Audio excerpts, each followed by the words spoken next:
அனைவருக்கும் வணக்கங்க. இன்னைக்கு ஒரு அரசாங்கம் நம்ம தமிழ்நாட்டுல அமைஞ்சிருக்கு. இந்த அரசாங்கத்தை பத்தி என்ன குறை சொன்னாலும் இருக்கு. ஒரு சில பேர் வந்துடுறாங்க உடனே, அவங்களுக்கு கொஞ்ச நாள் டைம் கொடுங்க, அவங்களுக்கு கொஞ்ச நாள் டைம் கொடுங்க, எல்லாம் தெரிஞ்சுக்கணும். சரிங்க, டைம் கொடுக்குறோம். ஆனா அவங்க என்ன சொன்னாங்க, அவங்க கட்சியில சாமானிய மக்களுக்கு கூட சட்டமன்ற உறுப்பினர் ஆகக்கூடிய வாய்ப்பை கொடுத்திருக்கோம், அது கொடுத்ததே இந்த டிவிகே கட்சி தான் அப்படின்னு எல்லாம் பயங்கரமா பேசுறீங்க. சரி சார், உண்மைக்குமே சொல்ல போனா அந்த மாற்றம் சேஞ்ச் நாங்க கொடுக்க போறோம் அப்படிங்கிற அந்த வார்த்தைய ஒரு மேஜிக் வேர்டு மாதிரி வச்சு இளைஞர்கள் மத்தியில பரவலா இருக்கக்கூடிய நடுநிலை மக்கள் மத்தியில ஒரு பெரிய ஒரு இம்பாக்ட் ஏற்படுத்தி இருக்கலாம். அவங்களும் சரி ஒரு சேஞ்ச் இருக்கட்டும், இது ஒரு சைக்காலஜிக்கல் ஃபேக்ட் தாங்க, ஏன் ஒரு சேஞ்ச் வந்தா என்ன, நல்லா தானே இருக்கும், பெட்டர்மெண்டா இருக்குமே அப்படின்னு கூட மக்கள் யோசிச்சு இவங்கள மாத்திருக்கலாம். ஆனா இவங்க எப்பேற்பட்ட வேலையை பார்த்திருக்காங்க அப்படின்னு சொன்னா, ஏன்னா திமுக சொல்லிக்கிட்டே இருக்கும், ரீல்ல அரசியல் பண்ணாதீங்க, ரியாலிட்டிக்கு வாங்க, ரியாலிட்டியில அரசியல் பண்ணுங்க. ஏன் தெரியுமா சொல்றோம்? அத சொன்னதுக்கு கூடி இன்னைக்கு நிறைய பேர் சொல்றாங்க, உங்க ரீல் தான் அந்து போச்சு அப்படின்னு. இன்னைக்கு அந்து போன ரீல நான் ஒண்ணு சொல்லட்டுமா? நீங்க அதாவது டிவிகே கட்சியில சாமானியருக்கும் சட்டமன்ற உறுப்பினராக வாய்ப்பு கொடுத்திருக்கீங்களா? இல்லப்பா, உண்மையாலுமே மக்களை முட்டாளாக்கணும்னு நினைச்சிருக்காங்களா இவங்க அப்படின்னு பாக்கணும். ஒரு சட்டமன்ற உறுப்பினர் அதான் தென்றல்குமார் அவர்கள், அவருடைய ரீல் பார்த்தேங்க, இந்த வீடியோஸ் எல்லாம் பார்த்தேன், இன்ஸ்டால பேஸ்புக்ல எல்லாம் வருது. மனுஷன் என்னமா உழைச்சிருக்காருன்னு சொல்லுவேன்னு நினைக்கிறீங்களா? நடிச்சிருக்கிறாரு. யோசிச்சு பாருங்க. அவரு வேட்புமனு அதாவது வேட்பாளரா ஒவ்வொரு தொகுதிக்குள்ள போகும்போது டிஃப்ரெண்டான கார்ல எல்லாம் இறங்குறாராம். அதை பேஸ் பண்ணியும் அவர் நிறைய வீடியோஸ் எல்லாம் போட்டிருக்காரு, பயங்கர கெத்தா அங்க விஷயங்கள்லாம் செஞ்சிருக்காரு. ஆனா எம்எல்ஏ ஆனோன்னு கல்ல செருப்பு போட மாட்டாராம். அப்படியே என்கிட்ட மகிழ்ந்து கூடி இல்லைங்க, நானே பஸ்ல தாங்க வந்துட்டு போறேன்ற அளவுக்கு பேசுறாரு. என் தொகுதி மக்களுக்காக நான் என்ன வேணாலும் செய்வேன், நான் இறங்கி போய் அவ்வளவு வேலை செய்வேன், அப்படி இப்படி என்கிட்ட எதுவுமே இல்லைங்க, நான் ஒரு சாமானிய ஆளுங்க அப்படின்னு எல்லாம் பேசுறீங்களே. ஏன் சார் இவ்வளவு நடிக்கிறீங்க?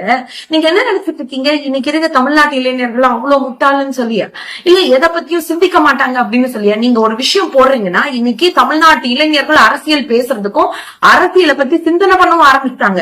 ஒவ்வொரு விஷயத்தையும் இனிமேல் தான் அக்கு வேற ஆணி வேற பிரிச்சு தோல் உரிச்சு காட்ட போறாங்க அப்படிங்கிறது எனக்கு மிகப்பெரிய ஒரு சந்தோஷமும் இருக்கு. ஏன்னா இந்த மாதிரி ஆளெல்லாம் எப்படி சார் ஒரு எம்எல்ஏ ஆனோம்னா இப்படி நடிக்கிறார்? அந்த தொகுதி மக்கள் நிலைமையை ஒன்று யோசிச்சு பாருங்க. என்ன இருக்கோ அதை நீங்க தான் சொன்னீங்கல்ல, நாங்க ஒரு தூய சக்தி, யாருக்கும் எந்த விதமான பிரதிபலனும் எதிர்பார்க்காம அந்த அளவுக்கு நாங்க வேலை செய்வோம் அப்படின்னு. ஆனா அவருடைய வேட்புமனு தாக்கல் பண்ணும்போது அவருடைய சொத்து மதிப்பெல்லாம் பார்க்கும்போது குரோர் கணக்குல இருக்கு அவருக்கு அப்படின்ற மாதிரி இருக்கு. அதே மாதிரி அவர்கிட்ட சொந்த வாகனங்கள்லாம் இருக்கு அப்படின்னு கூட அவர் கோட் பண்ணிருக்காரு. உடனே நீங்க கமெண்ட்ல நிறைய பேர் கேட்கலாம், திமுக கட்சியில நீங்க எல்லாம் மாத்தி எதுவும் உங்க சொத்து மதிப்பெல்லாம் நீங்க காமிக்கலையா, இது பண்ணலையா? சார், நாங்க தான் தீய சக்தின்னு சொல்லிட்டீங்க, ஆனா நீங்க தூய சக்தி தானே, அப்ப நீங்க சரியான ஆளுல பொண்ணும். அதுவும் ஒரு எம்எல்ஏவா பொறுப்பேற்றதுக்கு அப்புறமா மக்கள் முன்னாடி இப்படி நடிச்சீங்கன்னா, அதுவும் அந்த கால்ல செருப்பு போடாம வர்றது, பின்னாடி பேக்ரவுண்ட் சோகீதமா ஒரு மியூசிக் போடுறது, இதனால என்ன கிடைக்க போகுது உங்களுக்கு? இதுல என்ன பண்ண போறீங்க? சட்டமன்ற உறுப்பினர் ஆயிட்டா மக்களுக்கு போய் செய்ய வேண்டிய வேலையை செய்யணும். அதை தாண்டி இப்பவே இவ்வளவு போய் புரட்டுல உங்களுடைய நிலை தொடங்குச்சுன்னா அது எங்க போய் முடியும் அப்படிங்கறதையும் இன்னைக்கு எல்லாருமே சிந்தனை பண்ண வேண்டியதா இருக்கு.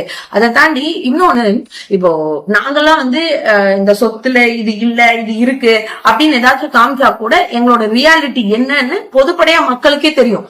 பட் நீங்க உண்மையாலுமே சாமானியனுக்கு வாய்ப்பு கொடுத்துட்டாங்க அப்படின்னு வியந்து பார்த்துட்டு இருக்கும் போது, இல்ல இவர்கிட்ட இவ்வளவு சொத்து இருக்குது, இவங்க கிட்ட இவ்வளவு வாகனம் இருக்கு, இவங்க எல்லாம் இவ்வளவும் பொய் தான் சொல்லியிருக்காங்கன்னு சொல்லும் போது இனிமேல் மக்கள் உங்களை பத்தி யோசிக்க ஆரம்பிச்சிருவாங்க. சார் எப்படி சார் ரீல அந்து போச்சா?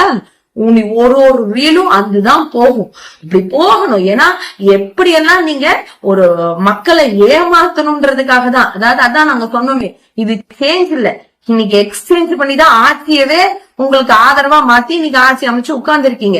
இன்னும் நீங்க என்னென்னத்தையெல்லாம் எக்ஸ்சேஞ்ச் பண்ணிருக்கீங்க, அதை தாண்டி இன்னும் என்னென்னலாம் பொய்களை நீங்க சொல்லிருக்கீங்கன்னு சொல்லி கூடிய விரைவில் தமிழ்நாட்டு மக்கள், முக்கியமா இளைஞர்கள் அதை பத்தி சிந்தனை பண்ணுவாங்கன்னு நான் ரொம்ப நம்புறேன்.